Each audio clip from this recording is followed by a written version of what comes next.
Hi friends, చూడండి ఇది మా గోరింటాకు చెట్టు. చిట్టి చెట్టు ఇది. నాకు చాలా ఇష్టం. చాలా పెద్దది ఉంది ఇది. బట్ ఇల్లు కట్టినప్పుడు ఏం చేశారంటే మొత్తం కొట్టేశారు. అందులో కొన్ని విత్తనాలు తీసి నేను దాచాను. మా అమ్మగారు ఏం చేశారంటే అన్నీ పాడేశారు తెలియక. అందులో ఒక్క విత్తనం చెట్టు మొలిచి బ్రతికింది. అదే ఇది. బట్ ఇదైతే చాలా ఎర్రగా పండుతుంది. ఇందులో ఏమీ వేసుకోకలొద్దు. జస్ట్ రుబ్బుకొని పెట్టుకుంటే సరిపోతుంది. చూడండి ఆకులన్నీ కోస్తున్నాను, ఎందుకంటే ఫ్రెష్గా చిగురు వచ్చింది. ఇంకొంచెం పెద్ద చెట్టు ఉండేది, బట్ కొమ్మలు కట్ట ఎండిపోవడం వల్ల చిన్నది అయిపోయింది ఇది. సో ఫ్రెష్గా వచ్చినాయి కదా అని మొత్తం అంతా కోసేసాను.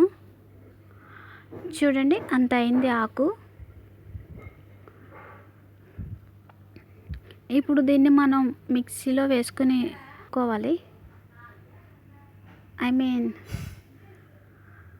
మిక్సీలో వేసి ఆడుకోవాలి. చూడండి ఫ్రెండ్స్, దీన్ని నీట్గా కడుగుతున్నాను. ఇక్కడ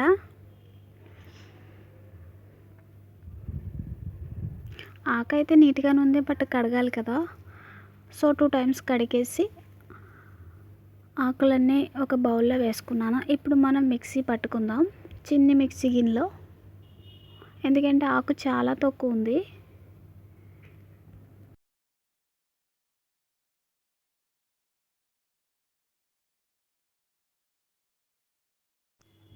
చూడండి ఫ్రెండ్స్, ఇదే మిక్సీ గిన్నె, చిన్ని మిక్సీ గిన్నె. బట్ ఇందులో ఆడినా కూడా చాలాసార్లు ఆడాల్సి వచ్చింది, ఎందుకంటే ఆకు తక్కువ ఉంది కదా. దానివల్ల గిన్నె సైడ్కి వెళ్ళిపోయి ఉండిపోయేది. దాన్ని మళ్ళీ తీసి మళ్ళీ ఆడి, మళ్ళీ తీసి మళ్ళీ ఆడి, ఇలా ఒక 5 టైమ్స్ ఆడాను. క్లైమాక్స్లో ఇలా వచ్చింది. అండ్ ఆడేటప్పుడే గోరింటాకు పండిపోయింది. నేను ఇందులో ఏమీ వేయలేదు, జస్ట్ గోరింటాకు కోసి ఆడాను అంతే కడిగేసి. చూసారా కలర్ ఎలా వచ్చిందో.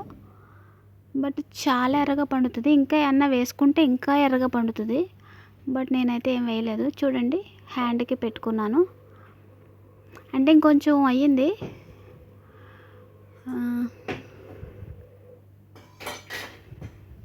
చూసారా చాలా రెడ్గా పండింది